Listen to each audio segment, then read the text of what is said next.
It's 10 years since the launch of the Boris bike, and the cycle lanes are still going into London. Now, in Euston Road, for those of you who don't know, one of the busiest roads imaginable.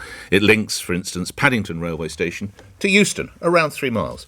And we've decided, as traffic is so slow, to set a special reporter challenge. You can track our reporters going down the Euston Road by going to lbc.co.uk or YouTube, Twitter or Facebook. Setting up the challenge, and indeed one of the challengers, LBC's political editor Theo Usherwood, joins me now. Theo.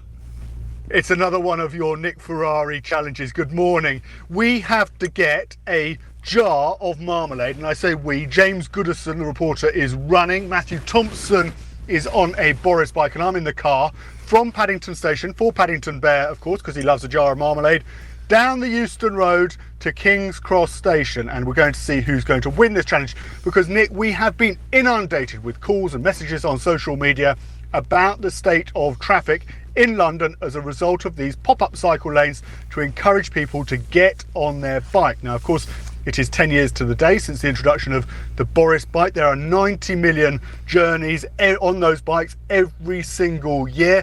In the wake of the COVID-19 pandemic, in 1 week after lockdown was lifted, there were more than 350,000 journeys in a week. And that's why, with cycling ever so much more popular now, the question is, what's the knock-on impact for drivers? People who have to make their way into London with equipment, tools, in the back of their vans, or they drive for a living delivering whatever it might be, and food, Amazon parcels across the city. I know this is a road that you have travelled on and you've seen how terrible it's been. This is part of street space, as the mayor's doing post-pandemic. What do you think the verdict, what do you think the result is likely to be? Who do you think will make the journey the fastest, Theo?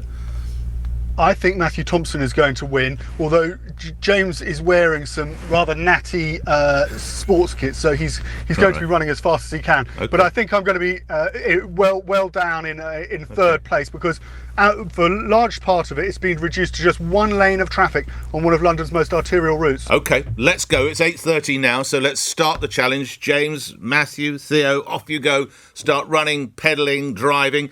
Political editor Theo Usherwood, how much progress have you made, Theo? It was all going quite well, actually, Nick, till I got to the top of Tottenham Court Road, about halfway along, and I've now hit the traffic ahead of Euston, where it goes from 2 lanes into 1 to make way for this pop-up cycle super highway. I am stuck in solid traffic. I've got 1, 2, 4 vans around me, all sitting, well, just moving a little bit now, all pumping out fumes into the atmosphere. This is, of course, pretty much the most polluted road in London, and it is now rock solid because we're all trying to 21 minutes. How much distance? How much distance do you think you've done in just over 20 minutes, Theo? I've probably done about a mile. A mile. Come back to you later. Matthew Thompson is on a Boris bike. Joins me now. Matt, where are you? I'm feeling pretty good about this, Nick. Got to be hot favourite at this stage. I can see the spires of St Pancras just ahead of me. I drove past James Gooderson about 10 minutes ago, flipping in the bird. He's left in my wake. And, you know, I think ever since I hit the cycle superhighway on Euston Road, it's been plain sailing, really. It's absolutely extraordinary. It'll be news to nobody, Nick, who's used to cycling in London. I'm not. But it's like a whole lane to myself. It's blooming wonderful. Come back to me when you're there. I think you're right. You are the hot favourite. You're going to win. And you mentioned James, who you've overtaken. Let's go to James Gooderson, who's running and reporting. James. Nick, yes, that's right. Just past Warren Street, coming up to Euston Square. Fond memories of me sprinting from that tube station to Euston to get the tube to uni. As you can hear, I'm a bit out of breath. Yeah. But we'll soldier on. I've got about a mile to go, I reckon. Music to my ears, Theo, stuck in traffic. It looked pretty bad when I passed it, but it got really bad at the... James, when did you last run 3 miles? That's an excellent question. Potentially never. I'll tell you what, Nick, when I found out about this, it gave me flashbacks, PTSD-esque, to cross-country at school. Let us know when you get there. By the way, James always talks like that. So that's not even to do with running. That's his regular voice. We are within minutes, I think, of a winner. Put your money on Matthew Thompson. As for Theo, well, let's see if he's there by Friday. We have a winner for the Paddington Challenge. Arriving at King's Cross with the marmalade is, bye-bye, Matthew Thompson. Matt. Championes, championes, ole, ole, ole. I mean, it was inevitable after a while, Nick, wasn't it? The one thing I have to say, we haven't really discussed the prize, have we? How about political editor?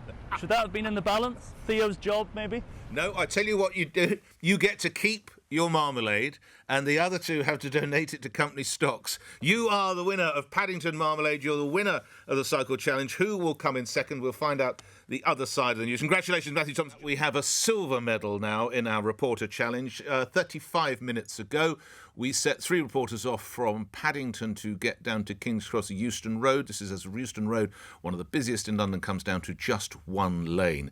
The old victor and gold medal went to Matthew Thompson, who was on a Boris bike. 10 years of Boris bikes, by the way, today. Coming in and very impressive, because I'm working out he did it in about 31 minutes, 32 minutes. James Gooderson, who ran the distance, who joins me now. I imagine a little bit out of breath. James, that's not a bad time. You're pleased with yourself, aren't you? You know what? I actually am, Nick, and I'll take that as an excuse to not exercise regularly anymore, because I know I can do it.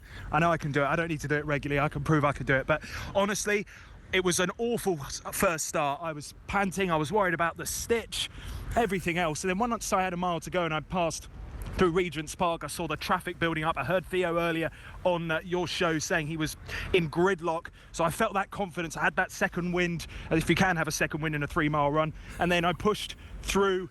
When I saw St Pancras Hotel, it was glorious. You've done well. In a way, I think you're the moral victor, because to have run it and just be about 3 or 4 minutes behind Matt is very impressive, but it is silver medal to you. And let's check in with our political editor, Theo Usherwood, who I remind you, of course, is doing the journey by car. Theo, where are you? I've just arrived. I saw them looking very smug outside King's Cross Station, both of them, Matthew and James, with their silver and gold medals, and that leaves me with bronze. It was fine until we got to until the TfL, Transport for London, decided to reduce it to one lane, and I just sat in traffic and looked over at the cycle lane, the empty cycle lane. Yeah. I mean, Matthew Thompson, I take it past hours ago. A couple of lycra-clad cyclists in it. I don't know if they were doing a time trial or a race, but I was stuck in traffic. And didn't move, and then of course at the end, by the time you get right down to the bottom by King's Cross, it opens up back again to 2 lanes, but by then it was too late. All right, well, never mind, you do get your bronze medal. You've failed in this challenge. 36 minutes I've got to do 3 miles, which is around obviously 12 mile a minute. That is extra. You would walk far faster than I would suggest. The challenge is over. Congratulations, and thanks to all the reporters involved in that. I suggest it's off to have a refreshing orange juice or whatever you guys fancy this time of the morning.